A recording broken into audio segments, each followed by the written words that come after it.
Alright, update on the rod shelf. With the camera, there's not a total potato. At least it shouldn't be. Anywho, so I've already introduced the rod bucket before. I don't know if it's since then, but at that time, I don't remember if I still had all these rods or not, but I managed to acquire the rest of these mystery rods. I probably already covered that.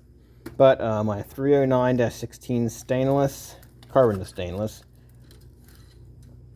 It's my rod bucket of random stubs. My 66 XHO. It's got my 7010G in today. My copper-coated steel filler for TIG welding. Oh, something's falling down there. I moved all my hard-facing rods up from down here to up here because the garage, it's quite damp. All this stuff, that is mud washed in from rain.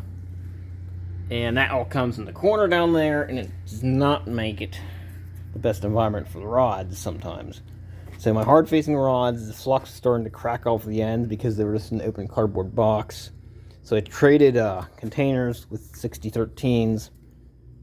So that's them. That's their wear face. And these are wear coat 1/8 inch. Good grief, my there we go. Contrast is all out of whack. And underneath them is the Jet LH78MR 7018 H4R. And the Jet rod, well, not specifically. It's kind of like one of the product lines of Lincoln, I believe.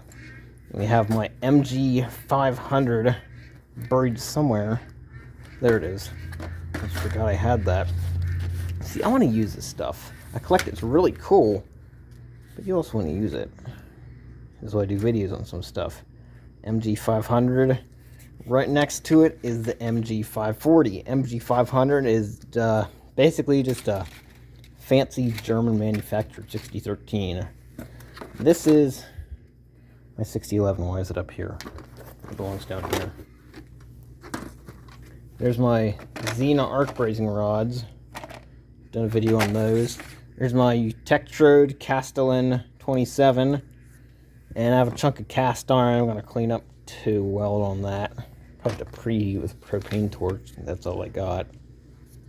Find some more cast iron, make it more interesting. Coat hanger. 7018 AC. Not a whole lot has changed. But let's see.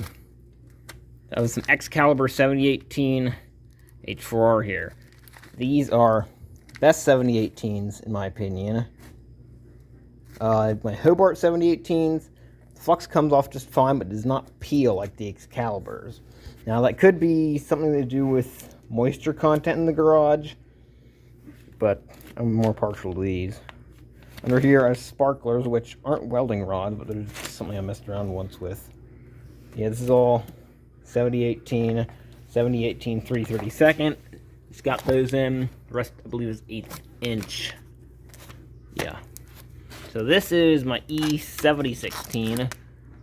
I've only used one or two of those, which from what I've read is more of a pipe rod. It's a pipe welding rod. 6022. I don't remember what this is. Oh, that's a bunch of 7024s I just got the other day. Yeah, 1/8 inch diameter. And I have 5/32 7024s, which I ordered by accident, but whatever. And more 1/8 inch diameter 7024s. This is a Blue Demon brand. 6011, 6011, 6011, whatever. Nothing too special, it's just repair rod. It is just a 6011. We 6013. Got some you know what, that's still 1/8 inch, isn't it? It's more like 5/32. Where's my little card at? Measuring card. I'm thinking that's 5/32. Don't mind me. Yeah. I was hoping my 7010 would be 1/8 inch diameter. I don't know why I skimmed over that. I just ordered it because it was like 26 bucks for 10 pounds. It looks fine. My Miller can run that, about 140 amps. I'm guessing. Just learn more as I go. Sorry. E6013, 16th of an inch in diameter, 3/32. I don't remember what diameter this is. I guess when I'm talking about 7010, I was watching stuff on YouTube because if I'm going to do pipe welding, I need to learn more about it. And Welding Tips and Tricks ran it about 140 amps, I believe. I have to watch it again. Out of focus 6013. Yay! All honesty, probably trade this container with that empty 309L stainless container I stuck my 7010s in. And 6013, 3/32. A lot of 6013. This one I didn't even, well, I ended up with it. Forney cutting and gouging rods. Again, these mystery rods, whatever they are. And these are, I don't remember what these are. You know what? I don't remember when I got what. When did I get these? Where did I get those yesterday? I don't remember. Because one of these, which one looks newer? Okay, these are the ones I think I got yesterday. These, one of them is Airco. They say Excalibur, but Airco, when they came from. This little cardboard box of Airco 7018s I found in the back corner of the welding supply store. And Airco was bought out in like mid-90s. Still some Airco products, but the company itself. 7018. Hang on a second. If I've got LH78MR up here, why don't I have it down here too? Oh, these. I forgot about these. These are the 1/4 inch diameter 7018s I have. And it would appear I've moved my... Oh yeah, I do have a 1/4 inch on there. Never mind. Alright, 6010s. I've actually used... Oops. Between my 6010s and 6022s are probably my most used rods in the garage. Great. Have a look at my fence when I open it up. Ta-da! I've used a lot of my 6010s. Of course, whenever I get into bigger work in an actual career, I'm using a whole lot more than that, hopefully. I'm making little motion sticks, trying to get the cover back on this.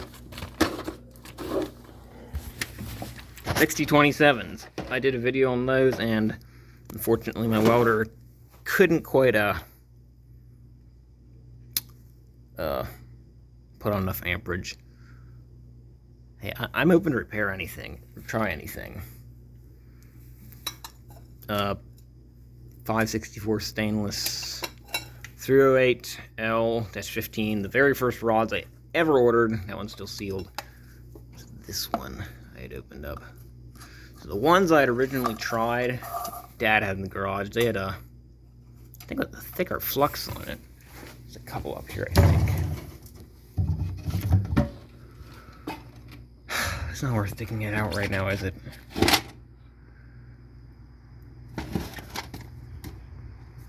Okay, it's not really. But they were bigger around than that.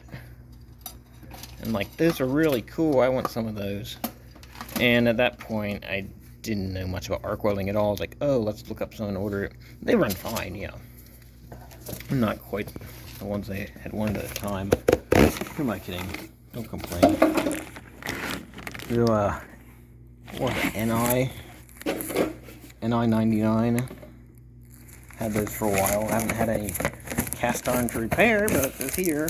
End up being that old guy who has like way too many decaying welding rods in the garage that are sold off at an auction. By that time, arc welding will have all but disappeared. And okay, I'm just thinking way up too far ahead.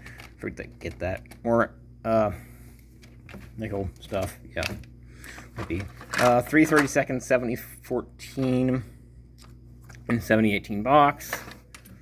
Because I used all those. My 7015, E7015, and 7014, because yes. I got my argon, flux core wire, flux bracing, ADT AC plus, 1/8 inch. I was like, oh, it's size number 2 and size number 1 last time because I hadn't committed to memory what 5/32 an 1/8 inch looked like for some weird reason. So ADT AC plus and ADT AC plus 5/32. The interesting thing is, I've kind of looked them up, but I haven't really dug into it. I just got them at the hardware store. And just aluminum arc rods. Those came in a bulk package of random rods off eBay. Probably not best to keep a rod like that really close to the floor. Heard they run best on AC. I've run them on DC. They have lots of pitting in it. 6012. 5/32 6012. Feeling about something. Oh well. So yeah, I've a lot of stuff to use. Kind of excessive, I guess so. I mean, I like collecting it. Everybody's got to collect something, right? Just need something to weld. Oh yeah, that phosphorite for etching, and that frisbee back there is what I did my weld etching on one time. For V-grooves, I don't know a whole lot for V-grooves around here. I gotta go to the junkyard or something and pick up metal. I've got this stuff has been welding on. It's pretty thick though. I'll have the grinder to cut through it. You're a really nice saw in the shop. More of this stuff. Of course, we made V-grooves out of stuff like that thick. Don't have a lot of plate around though. Time for me to purchase metal. So, another day in the life of a rookie welder just in his garage. Oh well.